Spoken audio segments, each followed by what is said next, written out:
think of one.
Hold tight.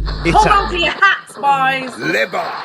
Hello, good evening, and welcome to another episode of the Wednesday Week. Just what the flipping Nora are you all lot doing? I'm still in there. I'm still right behind him. It was just a very well thought out tactical plan by Danny. I want to go. I can literally feel the steam coming out your ears. So it's like a fun little post-game snack.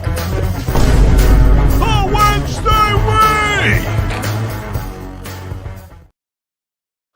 Hello, good evening, and welcome to another episode of the Wednesday Week. Joining me tonight, I've got John, Ash, and Simon. I am the Walrus. Ladies and gents, it's transfer deadline day. There's not a lot happening. There's not a lot kicking off, but we've already been in the transfer market. We've done our business, whether you think we've done it early or we've done it late. We're going to be delving in that tonight, but first we've got what I would consider as 2 points dropped at home with Sheffield Wednesday versus Luton Town to get through.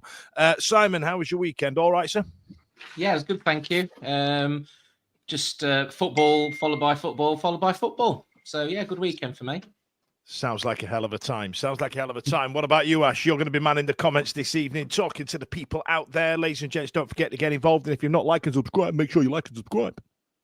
Yeah, all good, mate. I've got one eye on the comments, and I've got one eye and on Twitter as well on the other screen here, you know, breaking news and all that sort of stuff, because you never know. How it could happen, just like this show. So, yeah, I'll keep you up to date with that. Because no point having Sky Sports on anymore, is it? Because they're old news now. You get it straight away with Twitter, don't you? You get it straight away.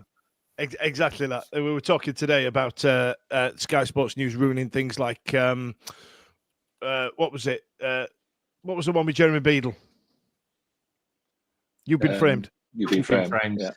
Yeah. Yeah. Twitter ruined You've Been Framed. And you know, that and getting Lisa Riley on it. But it got better with Harry Hill. You know what I mean?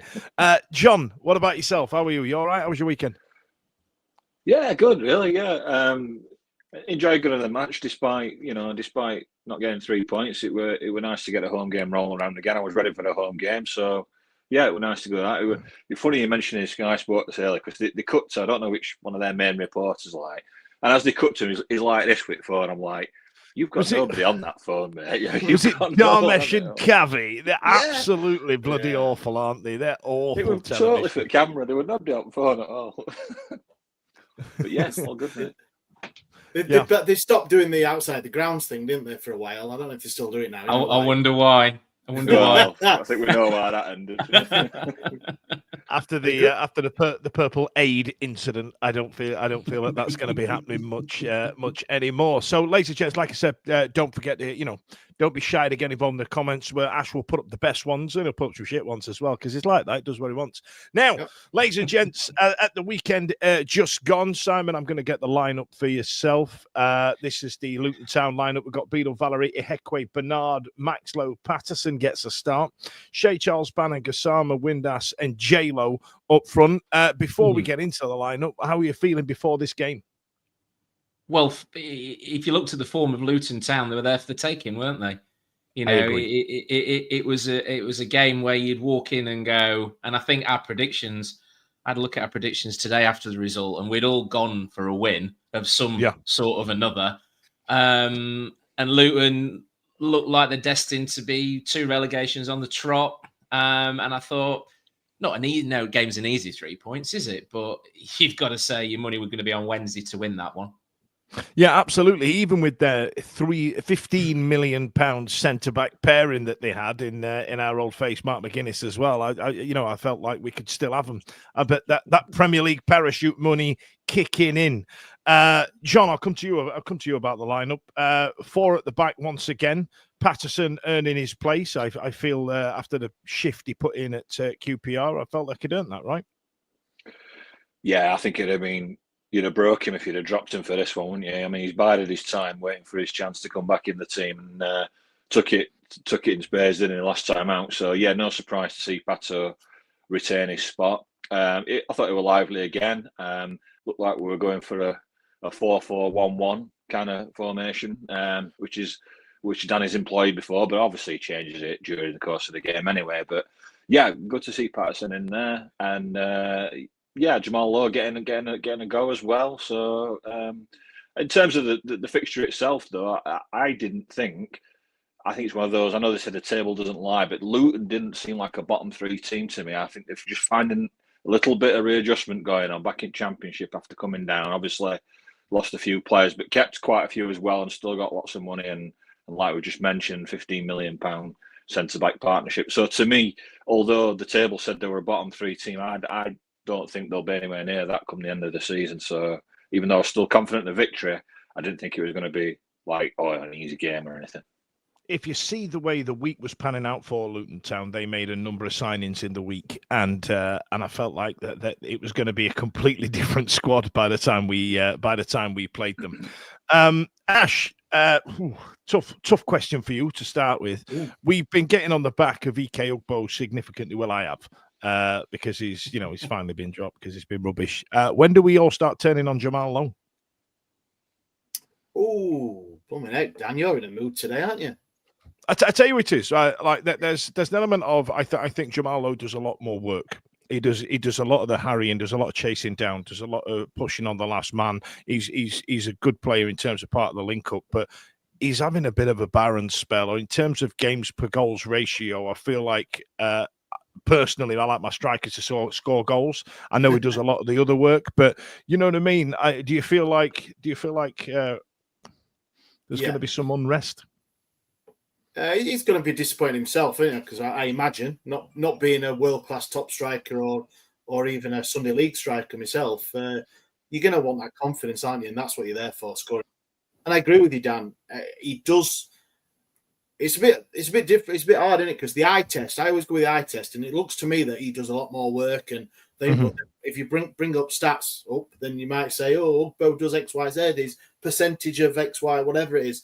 But I agree with you. I think Jamal Lowe has applied himself a lot better in that position. It's never going to be easy, is it? I mean, the way that we're playing, it just doesn't seem to suit Ugbo or Lowe. For some reason, and I don't know what that is, but it's one of those where you get. At least he has got a couple of goals this season, hasn't he, Jamal Lowe? He's on the. He does know where the net is. It's just that it just were a poor performance from him again, weren't it? I think on. Do you not feel like Michael Smith must be sat there going, "What else do I need to do?" Mm. I think the problem you've got is he's come into the side. And he was free scoring, wasn't he, for Cardiff, was it? Was it Cardiff or Swansea? The other one, Swansea. Swansea, that was it. And I don't think he's had a decent enough run in the side. I really don't. I feel a little bit sorry for him. And all right, the change to Smudger, made the change in the game. But I think he did it all right in the first half. I think he did all right. Yeah. I just think the stats, goals to games ratios against him, but you're right. Ash is correct when he says eye test, that there's some unquantifiables there in terms of the work that he does that we don't get from Ike Ugbo, but we do get them from Jamal Lowe. I just wondered if there was going to be some rumblings out there of people going, bloody hell, we got him up front again, get bloody Smudger, what's the matter here? Because, that's how we all speak up there. I do that apparently when I cross Watford Gap Services. I didn't realise how much my accent can change in about 10 minutes of being around my mum. So listen, let's get into the football, John. Not a glamorous first half, was it? Not, you know what I mean? Now, the question I want to ask is, I popped a tweet out a couple of weeks ago saying, have we considered not going 1-0 down before we started scoring goals? Do you think this is Danny's play? Do you think this is Danny's, rope-a-dope, as it were? Because I feel that towards the last 10, 15 minutes, the levels in the fitness levels in terms of where we are in the last 10 minutes are leaps and bounds above anybody that we've played this season. And I feel that there is an element of him going, lads, it's all right. Let's get through the first 45. Let's be a bit industrious, and then, conserve some energy, conserve some XP if you're playing a computer game, and then we'll go for it because our fitness levels will be better. Do you feel like there's a level of that, or do you just feel like it weren't landing that first half? Yeah, it's a good question, because I think there's the saying, isn't it, pick your battles, and maybe sometimes Danny's trying to rest some of the bigger hitters for bigger games, or he's trying to keep energy levels up there and rotation with the squad. And perhaps when you're getting a home game against a bottom three side, you might be thinking, maybe I can get away with just holding one or two players back from this game. I mean, what I do like about Danny, I think certainly he's been one of the best managers I've known at Wednesday, that if it's not working, he'll change it, and he'll change it quick. Often to getting good results from it. A little bit like like Mourinho used to do it, didn't he, at Chelsea? Like, he'd bring 3 players on at half time. Mourinho, if he weren't happy or it weren't going well, he'd be like, "I won't wait until 60, 65, 70, whatever. I'm changing it now." And Danny's very much like that as well. If it's not working, he's not afraid to change it early. So I do think there's an element of, sometimes, depending on the opposition, hoping you can hold some players back and still get a result, or at least get, we all know how different the game is when we score first as well. We generally tend to go on and win games now if we score first. But obviously, we didn't. They scored, and obviously that kind of changed his tactical plan and what he wanted to do for the rest of the game. Yeah, it does. It does a little bit. Ash, let's get into the goal. I thought, in terms of man hitting ball, this was a beauty of a ping. I thought it was an absolute rip snorter of a goal. I thought he did really well. But there was a couple of things prior and during that process where I thought, that's our mistake in there. We've done that. Like, so for example, there was a bit with Shea Charles on the edge of the box, and obviously Valerie's contribution into it. Two things on this. I thought that was Shea Charles's quietest game for us. I wasn't going to say poorest, because I don't think he played lower than a 6.5, 6.7, whatever, if you play Footy Manager. But I thought Valerie played quite well. But during that goal, there's a few things that the pair of them did. Yeah, I think, is it, forgive me, but don't you like to, you never turn your back on the ball? Yeah. And Valerie was very much guilty of that. It's easy to say, isn't it, when you're not stood like 10 yards away from the ball being pelted at you. But that's it. That's what you get there, isn't it? You just stand big with your, well, you put your hands behind your back now, don't they? But no, he decided to give it a bit of a half turn. And then from what it looked 25, 27 yards out, something like that. Should Beadle be getting beat there as well? You've got to. I don't know. I thought it was a hell of a shot. I don't think he could have hit that any better. But I feel like he had a lot of time to set himself. Yeah, mate. I'm going to be a bit more critical, I think, on that, and we are here, and obviously people will probably disagree or agree or anything, but yeah, I think the combination of Valerie, probably, if we're going to portion blame, because we can do, and people have a go at us for that, but it was probably something like, I don't know, 75% Valerie for turning his back. Obviously, there were things happening before that could have prevented it, and then Beadle 25% maybe, because it was a fair crack outside. But yeah, it was a strange one, because like I say, I thought Valerie played well. I know Stevie's not a massive fan of him, but I thought he's been half decent. But the thing is, that first half, it was much like it was at QPR last week. The first half was awful. It wasn't two great footballing teams playing any sort of free-flowing passing and everything. It was very dull. I don't know if the pitch didn't help because that was awful. It was a bit shoddy, and I think the new groundsman's got his work cut out a little bit, hasn't he? But yeah, disappointing the goal. Always disappointed to go 1-0 down, but we have seen what we're now 16 or 17 points we've got from being behind leaders we are top of some league, aren't we? So there we are. Always a nice place to be. Go on, John. Just going to say, I think you get a real indication of how bad the pitch is when you watch it back on TV. Because I mean, I sit on the cot like you, Ash, and yeah, you get your usual bits around the goal mouth and all that, and down in the corners and stuff. But watching it back on TV, it really is poor, isn't it? I mean, it's almost threadbare in places. And yeah, like you said, this new guy's come in, but what can he do when he's still playing on it every other week? So it'll be more of an eye on a focus for next season, I would have thought. I think what's killed it is that we had to train on it, didn't we? Because the training pitch was frozen, so we had to train on that. And that's what he alluded to in his interview last week. And also as well, I didn't know this. When you put the heat lamps on, if it's a cold breeze, they don't work. I know. But obviously he knows far more about.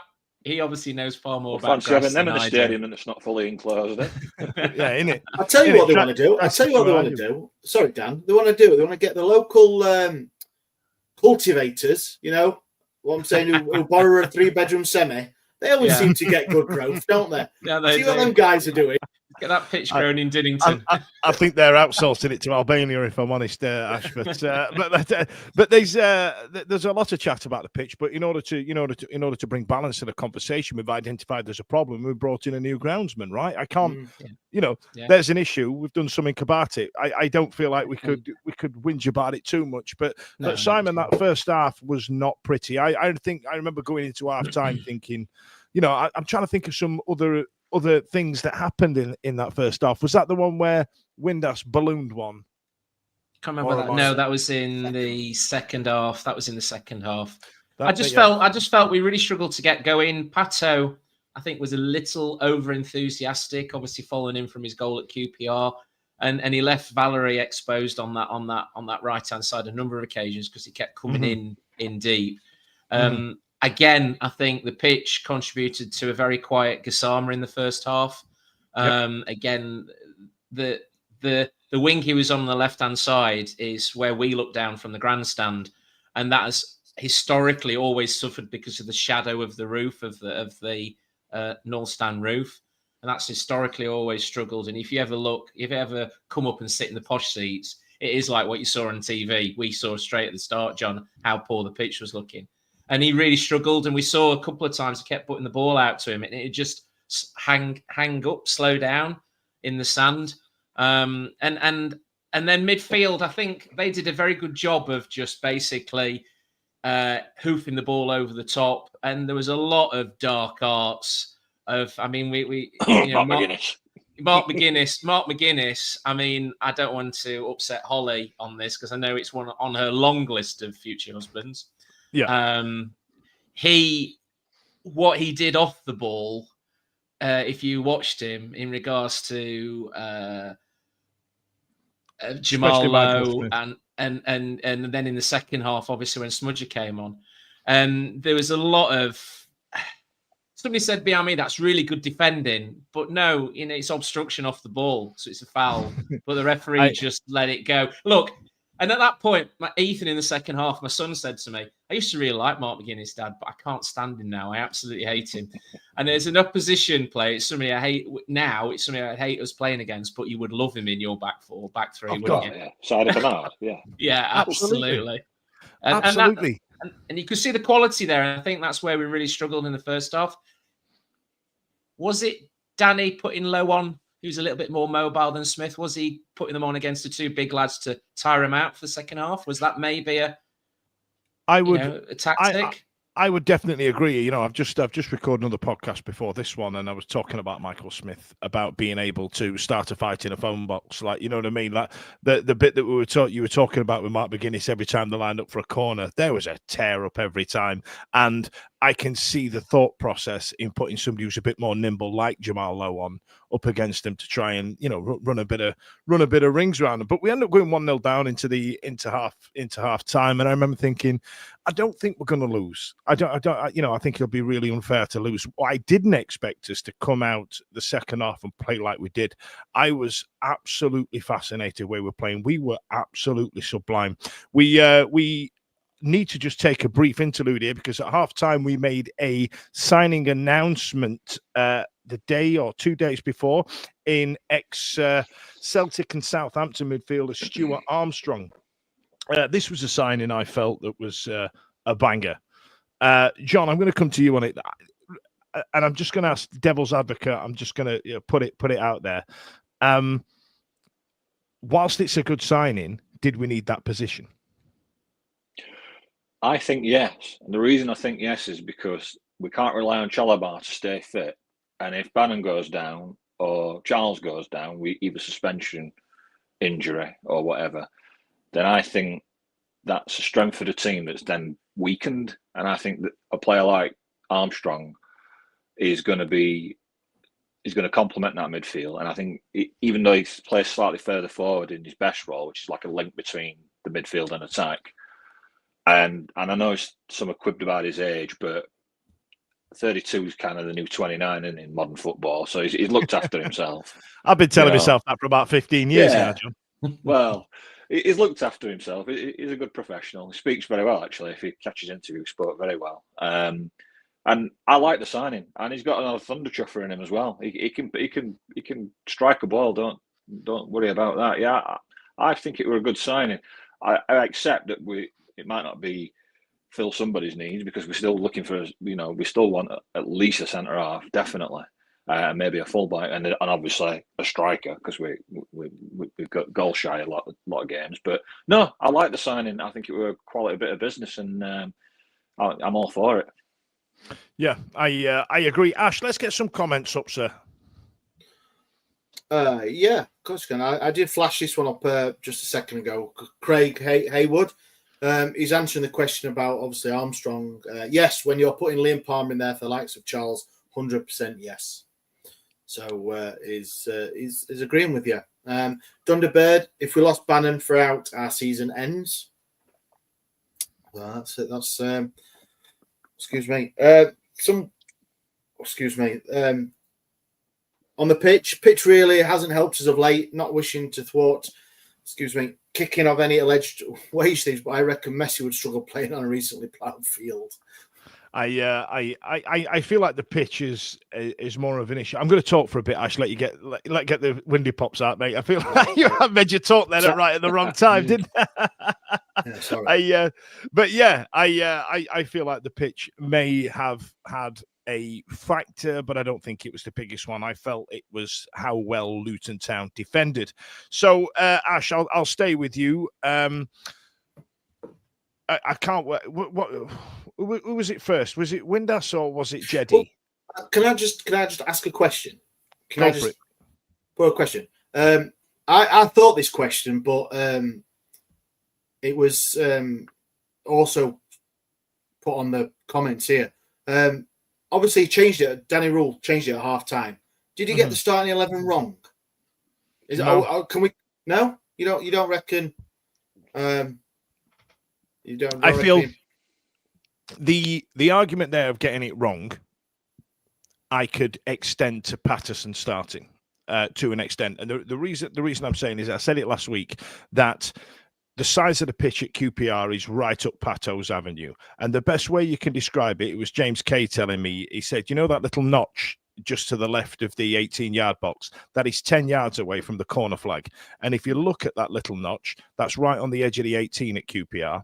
At Hillsborough, it's another 8 yards between there and the edge of the 18. You can see how much bigger it is. However, Patterson played his blood and guts out against QPR, and he'd earned that shirt. He'd earned that start. And if we got a similar sort of performance out of him, then great. I just feel like the pitch is a bit too much for the way Patterson plays. In terms of Jamal Lowe playing up front, I think we've just discussed it. I feel like there's an element of Pato, Jamal Lowe can harry and push and chase down defenders, and it puts them under, a bit of mental pressure and a bit of, it puts them under a little bit, and I kind of like that. And when you're trailing only by 1 goal or drawing 0-0, I think that Michael Smith to bring on is a handful because it's a completely different player, and I feel like that's a bit of a stroke of genius. I think that's the correct way to go. Get the quick lads on first, let the defenders do all the running, and then bring Smudge to come on and elbow the bejesus out of them. What do you think, Ash? I'll chuck it back at you. It's a fair point. I don't know the ins and outs of Pato's game and looking at the pitch size and width and length and all that sort of thing. I don't think really like that, to be honest. It's a good point, Dan.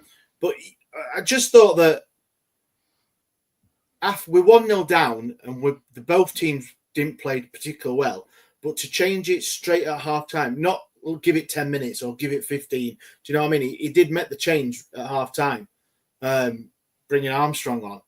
But it was a bit Sunday League, though, that first half, and I think we realised what sort of game it was going to be. It was just nothing happened. Like, apart from the goal, you were like, this is just some people kicking a ball around. There's no, you know what I mean? Yeah. But at least Danny realised that then and didn't at half time and adjusted his history. Yeah, I like that he changed it early. Yeah, like I said earlier, I think in his mind he's like, this isn't going anywhere. This is turgid. Let's change it up second half. Moribund. And I think there's an element of like Smith's the most effective front player, striker, goal scorer. If he can get through games, odd game here without him, and save him for bigger games, tougher games, I think there's certainly an element of that. And obviously he's only used him for 45 minutes now against the weekend. So I do think he does try some rotational elements there to try and keep players back for like when we've got 2 games in a week, or for when we've got difficult opposition coming up. Like West Brom away is going to be on paper a tougher game than what we've had. So I'll be trying to hold better players back for that and more effective players like Smith for that. So it nearly worked because we absolutely battered him second. half, didn't we? As we'll come on to talk about. It nearly worked, but I understand his thought process. Yeah. Okay. So let's move on. We're chasing the game. I think this is now it's Windass, isn't it? I've mentioned this is like the 3rd time I mentioned it now. Windass absolutely ballooned one over the top, Simon, didn't he? And I felt like he flattered to deceive a lot. There was a lot of run around. He was involved in a lot, but I think his end product let him down a fair bit in that second half.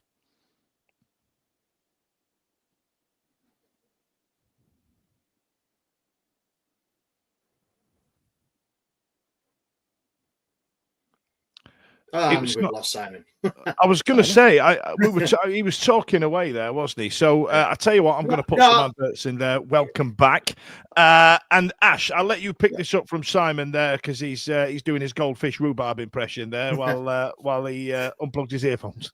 I thought Windass was all right. It was about. He wanted the ball. He tried to make things happen. He was busy.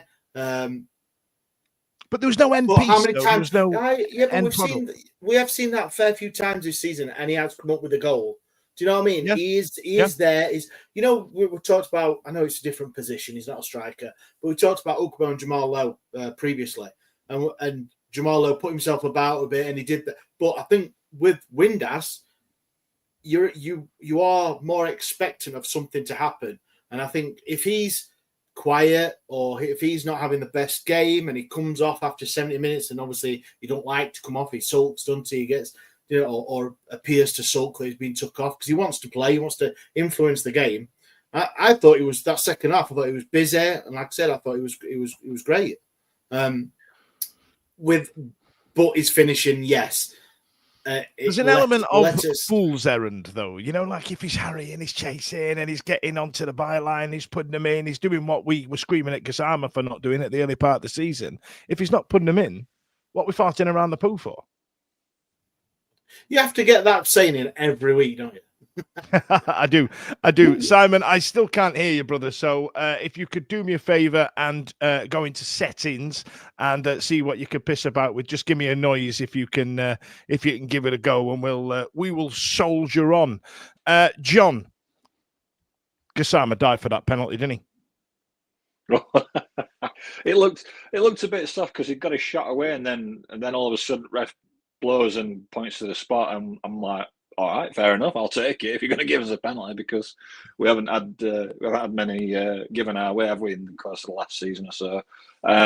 But yeah, prior to that, I mean, what a run! I mean, he picks the ball up, doesn't he? And he just runs and he runs and he runs and he turns men inside out. And I thought, man, just please, just lay this into the top corner now, and we can all go home. And we can all go home now, and be happy. Would have been the goal of the season, wouldn't it? Oh, I love goals like that, because you can have goal. You can have. We've seen Thunder Chuffers. We know we get them every month, don't we? We're in goals in a month with Thunder Chuffers. But individual brilliance like that, when you pick up the ball and you just run, and you beat one man, you beat another man, and then you can feel yourself getting higher towards the edge of your seat, can't you? In the crowd, you're just like, oh, lad, just stick it in top corner, and you got his shot off, and must have got his, in the referee's eyes, must have had his heels clipped, and we've given the penalty. He's given us a penalty, but absolutely sensational run, and he seems to be getting better every game, doesn't he, Gassama? I mean, if he can keep progressing like this, we're sitting on a gold mine. Well, I think I'm going to make that tonight's hot topic at some point. We're going to talk about Jeddy Gassama. Simon, give me a quick mic check. Nope. Dan, what I was going to say on Gassama was I totally agree with John, but what a difference that player is from the first time I clapped my eyes on him when a bit of wind blew him over. Any sort of contact or anything, he was on the floor, and it was like frustrating because you could see that young raw player that he rode like 4 tackles, didn't he, on Saturday? And I've seen him before, even this season, that any sort of nudge or any sort of tap and he's gone down. And I just thought he rode the tackles. He was strong. He was direct. And like John, if we'd put one in top corner, we would have been going, oh, that's 2 goals in the goal of the season. Wouldn't it? It'd been like that. But then there was a clip that's come out about what's the guy's name? Is it Lamal from the young 17-year-old at Barcelona? Did virtually the same sort of thing, but instead of obviously winning a penalty, he laid it off to someone who shot wide. But they were like, "Oh my God, this is the best run of the season," and all that. And it's basically, you didn't do as much as Jeddy, did you? But they were lauding it, and we always say we've got blue tinted glasses on, haven't we? So. Let's. There we are. Scotch 24. You mal bottled it. Pass the ball. let's break it down though. So he's been knacked straight away. Just carried on, stayed on his feet. He got knacked again. It's the same geezer snapping at his heels the entire time for a lot of it, and then clout. He's got into the box. He sidestepped one geezer. And the man had nothing left inside of him, right? He's got bruises bigger than your head stuck on his shins and all sorts. And he gets one of the worst farty little shots away, a proper girly wet dribble of a shot. And it goes into the defender. And then he just hit the deck. And the ref went, God, I feel sorry for him. Let's just give him the penalty. Because he absolutely flopped. Simon, give me a mic check. No, we're still having a bad time here, Simon. Why don't you leave, Simon, and come back? Yeah. Turn it off and turn it back on again. Let's do that one. See what happens, bro. But yeah, he took a dive, didn't he, Ash? Right. So I'm in the Kop, so it's my end of the pitch, and I tell you what, I'm just a little side thing here, right? And I've said this a few times, I'm a man of a certain size. I'm not the smallest of guys. It takes a while for me to get going, but. There's a thing at the Kop now is any sort of action that's coming anywhere 20 yards out, everyone stands up. Yep. And I'm like, oh my God, here we go. Get up again.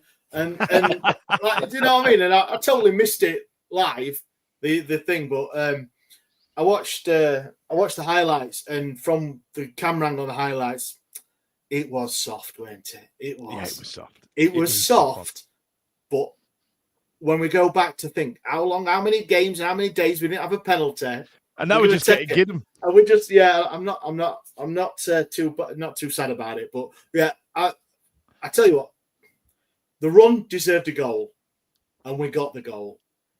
It wasn't from the foot of Gassama, it was the foot of Smith, but it deserved a goal, and we got a goal, so I am more than happy. Take it as a win. And Simon, give me a mic check again.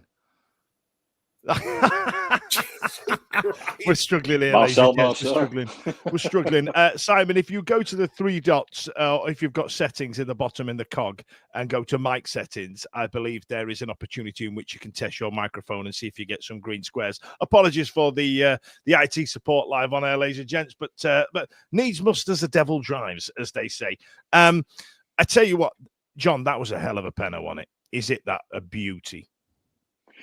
Yeah, and he had to, didn't he? Because keeper guessed the right way as well, and I think he may have got his fingertips to it, but too powerful to keep out, and so it nestled into the bottom corner. I must admit, and I don't know why, because it was only a regular league game, but I had to turn away from that penalty because I thought we've been battering them second half, and I'm like, I don't know, some like weird superstition just got into me. I thought I'm not going to watch this pen because I had a feeling if I watched it we were going to miss. So I just kind of covered my eyes up like that and just waited for the crowd noise, which obviously I tell you, John, it was perfect height for a goalie and all. Like in terms of height, you're like the goalie's like, I've got this. And did he get a hand to it, Ash? Yeah, he did. I think he did. He did. I don't know what your guys' views are, right? But it's always a good penalty when we score, obviously. But I agree with you, Dan. If he'd have saved it, it'd have been. It would look terrible. It would look terrible because it was the right height. He did get a hand to it, but the power on it took it past him, which is fantastic. But yeah, he has got a bit of a knack of scoring penalties, anti-old smudger, and whatever the no staggered run-ups, just hit it right hard. Whatever the sum or the offer was from, if you believe, from Wrexham, that's been turned down or didn't come in or whatever. Well, I think it's just paid a little bit of that back with a penalty, hasn't it? So. Did you notice as well when the penalty was given, he just marched straight over, picked the ball up, and Windass must have been kind of just looking at it, peripheral vision, thinking, I'm not going anywhere near this. I feel there's an element of I when we scored this penalty, I genuinely thought we're winning this now. This is it. For the fifth time, Simon, give me a mic check. Sweet child. Can't hear anything. No. And I was just having sorry. It was a fashion at the time. I had an onion on my belt. Simon, I try the cog again. Give it a thing. See if you can still play with it. I'll keep your screen up. You don't need to drop out. Just keep trying, and then just give me a noise to see if you're coming in, and then they aren't going to keep hearing me going, Simon, give us a mic check, which will be a slogan on the tat upcoming. Now, Ash, there was a shot by Bannon later on, but he kind of hit it into the floor to try to put it over. Like, what's he doing there? He should have just laced us, right? Yeah, I got a bit frustrated, not with Bannon, but the whole attacking players of not having a shot. It just seemed a bit shot shy, if that's a word. And it's easy. Yeah, it's easy for us to say sat in the bleachers, like, but it did see that it's like pass across and I get the breaking the defense down, making space and all that. But sometimes, like Luton did in the first half, just sorry, Thunderbird's done me with that. Sorry. What do you feel is in this day and age? What is this? I follow. Yeah. But you're right though, Ash. I'm sorry, I took you off your point there. But there was an element of we were a little bit like, just have a dig, lads. And I'm digging Windass out for smashing one over the bar, but at least he's having a pop, right? Yeah. There was that, and yet, like I said, Bannon did have a crack, and there were a couple of other that's. There were things, weren't there? That one with Valerie where everyone's screaming, shoot, man, shoot. Do you know what? I felt for Jan Valery in that moment because the ball just would not sit down and the defender was right up his ass and there was no, even if he shot, it had just got blocked, right? And he was waiting for it to sit and he had the defender up here, the other lad, the Scandinavian fella, and he's got his elbow on him and it just wouldn't sit down for him. It just wouldn't go. And we went, we'd all lost our mind at some point, haven't we? I thought it looked like he was leaning back a bit. The first initial, and he like not dummied, but he waited, and and then he went, and then he didn't, and then in my head that happened about 8 times. He went for it, he didn't. It was that slow and painful. But if you had, I was gonna say, if you had a striker in that position, he'd have scored. But we've just talked about Lowe and Ugbo. Mm-hmm. If Smith was there, I mean, he's been pretty deadly. But it was.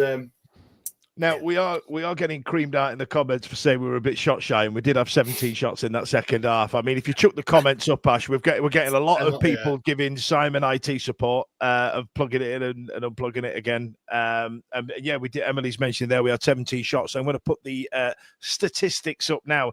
Expected goals, XG, if that's a thing, we're at 2.37, 72% possession, 17 goal attempts, 4 shots on goal, and 5 off target. What shots off goal? Where the bloody hell have I got that from? And then 8 block shots, 2 big chances, and 9 corner kicks. That is the most hard-fought point that Luton will have, and I think they must come away from that game thinking, John, they must be thinking, yeah, we looked out there, didn't we? 100%. We absolutely, if that was a boxing match, their corner would have thrown towel in second half. We were absolutely all over. We were brilliant. Yeah. Battering them. We just needed the goal, didn't we? It was so frustrating because you could see wave after wave of attack, and then we had Gassama had a nice run down right, cut in, had a shot on his left, keeper got down, and then we had a terrific move a bit later on down the left hand side where it's all one touch passing and it gets whipped into the box, and then I think it's Smith hits it and it hits keeper and then rolls back out and then gets put off at bar. I think it was Windass. It was just. We were all just, willing a goal, weren't we? It just wouldn't come. But they must have been going back down that coach, feeling like they'd robbed us, really. To be honest. Oh yeah, that's a big that's a big point for them. That's a huge point. And then the game kind of not petered out because we were still at them right to the end. Finished 1-1, and it is the biggest example of 2 points lost in any game of football anybody's ever seen. Now, before the announcement before the game, we had an announcement that we'd signed a new player in Ibrahim Sissoko, or if you remember Hillsborough from the first game of season, Isako. He was recalled by Toulouse, and we've essentially nabbed him from Plymouth, who then managed to get some points on the board without him. So maybe not that good. Now, Ash, I'm gonna say something really stupid live on the internet. Now, because Plymouth were shite that first day of the season, and because Newcastle was shite, when we played them in the cup, Isak was awful. I can't get on board with Isak being this really good striker that everybody's talking about now. And I'm the same with Sissoko, right? I'm kind of like, well, he was shit against us. Is he the level we need him to be? Like, if Alexander Isak's coming trying to get Michael Smith's shirt, I'll be like, whoa, lads, whoa, let's have a minute. you do realise in that FA Cup game that Isak had been out for about 9 months.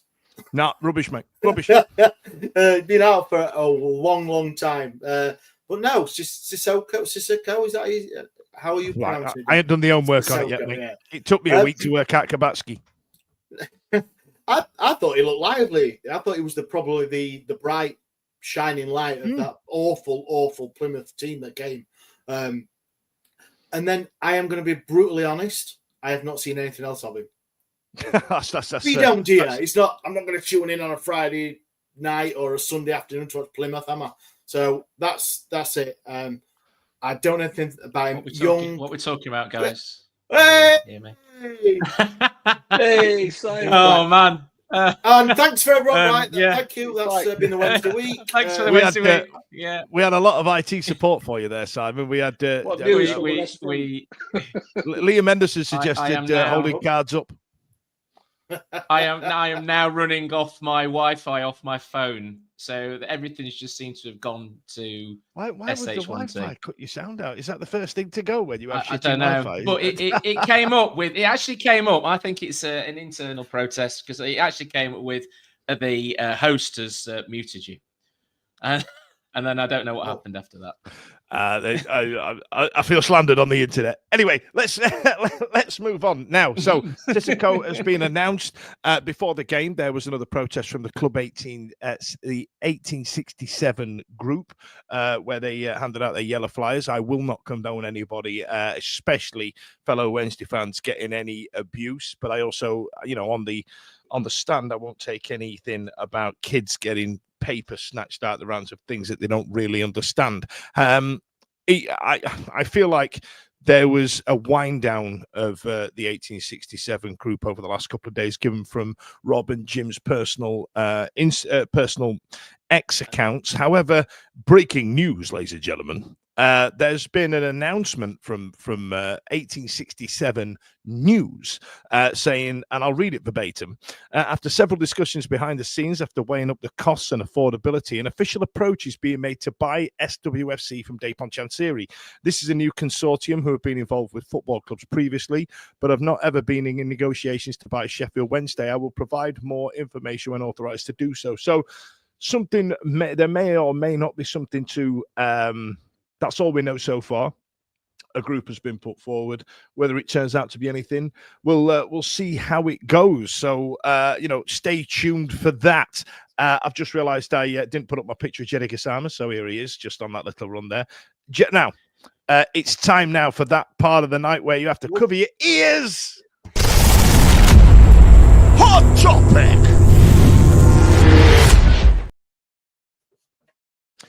Let's talk about Jedward. Now. Whoa, no, don't start them games. Do not Jeddy. call him that. His name's Jeddy. It's clearly short for Jedward. Let's not piss around the sink. So, right. John, you're going to renegotiate the contract of Jeddy Gassama. I think we're all on that page. Do we sell him? Yeah. Not now, because I think his value is only going to go up, especially if recent performances are anything to go by. And if we're kicking, obviously, we need Danny Rule to still be on board as well to harness that talent even further with the coaching staff that we have. I think you keep going with this one because I think he could be worth a lot more down the line than, say, we had a 5 million bid in the next couple of hours comes in for him or something. I think you hold on to him and definitely try and get renegotiated contracts. Obviously, that puts the price up of any potential transfer as well. But yeah, hold tight with it and see how it goes for now. But that's interesting, Simon, right? John brings a good point up there. I think we're all in the let's get him signed up, let's get him on a contract. But I feel that there is an inevitability with Jedward. I'm going to struggle not saying that. I feel like there's an air of inevitability with the gas man of him leaving to go to a bigger club, and I think we need to realise that privilege a little bit, and we just go, do you know what? Let's be happy that it's happened. But we need to talk about timeframes, don't we? Because obviously the contract length will dictate how much money gets outlaid to buy him out of that contract, right? So, what sort of money? Let's say now, based on John's point, let's say it's what quarter to 9. I've forgotten how to tell the time, ladies and gents, live on the interwebs. It's 8:45 on a Monday evening on transfer deadline day. Let's say in the next hour somebody comes in with X amount. What would be an acceptable amount to take him at this point in the season?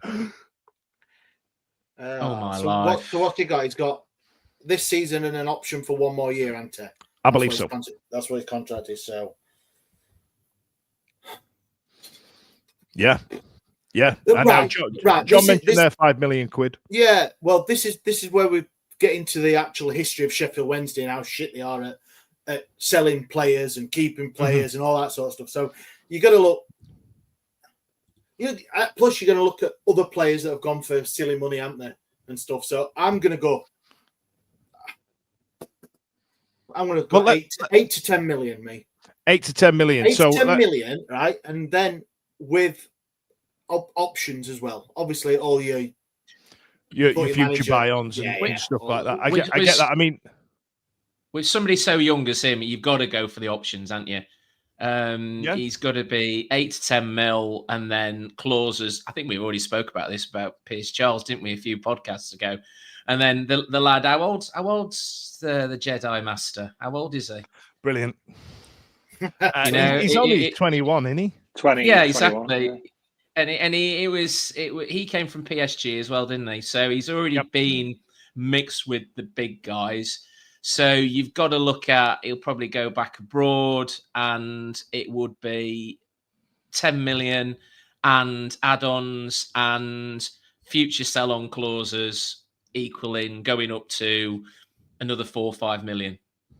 You know, his overall game, if you look at the guy, how he's moved on this season in regards to, he holds off challenges now. Before, I mean, the Jedi of last year, if on that run when I went silent, he would have. If only you were listening, Simon.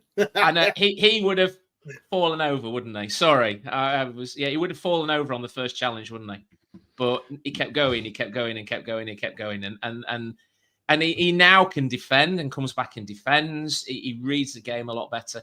Did you also notice, and you may have already covered this when I was muted, did he change his boots in the second half of the game?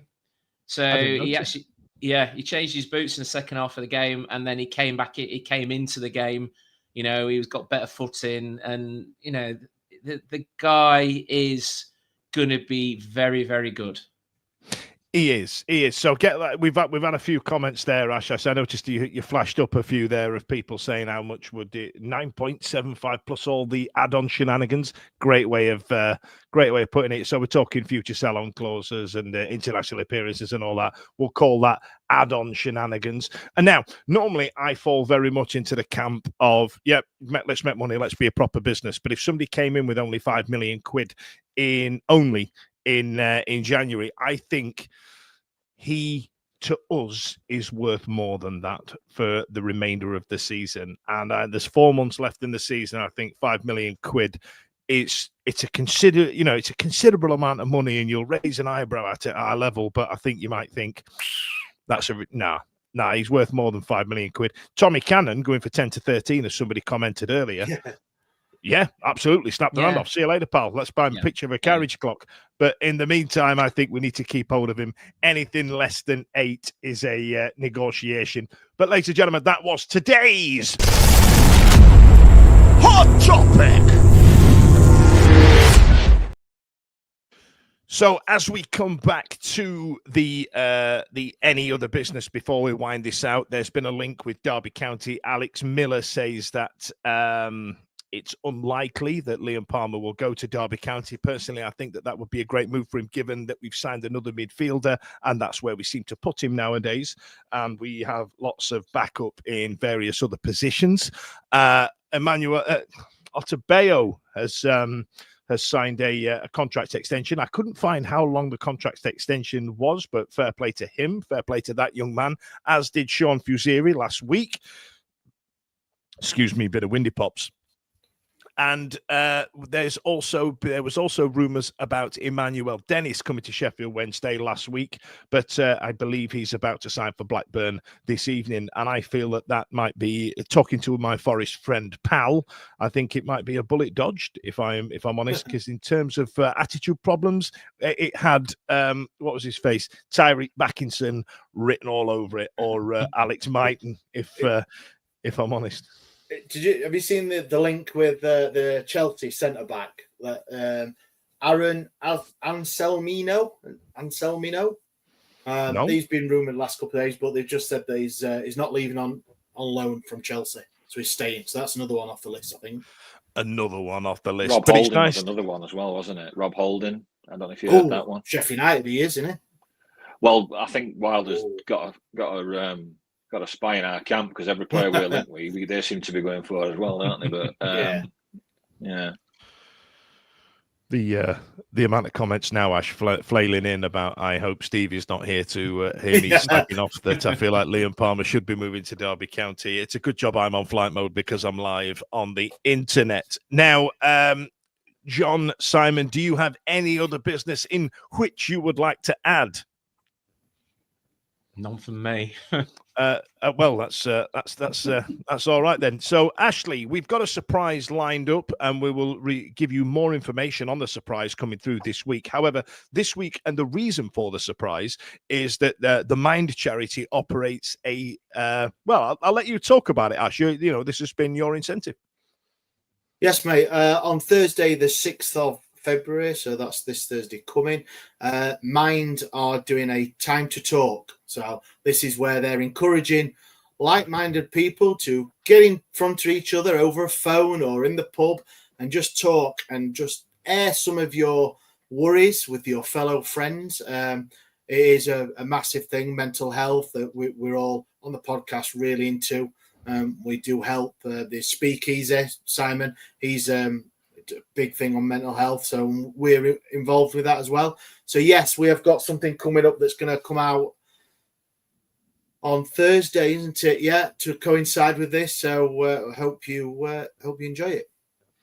And I'm going to give you quite the hefty look into what's happening this Thursday as I bid you thanks a lot for joining us. Thank you to you lot, everybody out there. Thank you to John, Simon, and all those people that made his headphones. You know what I mean? I don't think you'll be thanking them, are you, Si? I don't think that's happening. But if you shut Simon up in this episode, could we, lads? I know, bloody hell. Couldn't get a word in. Even the internet weren't having it.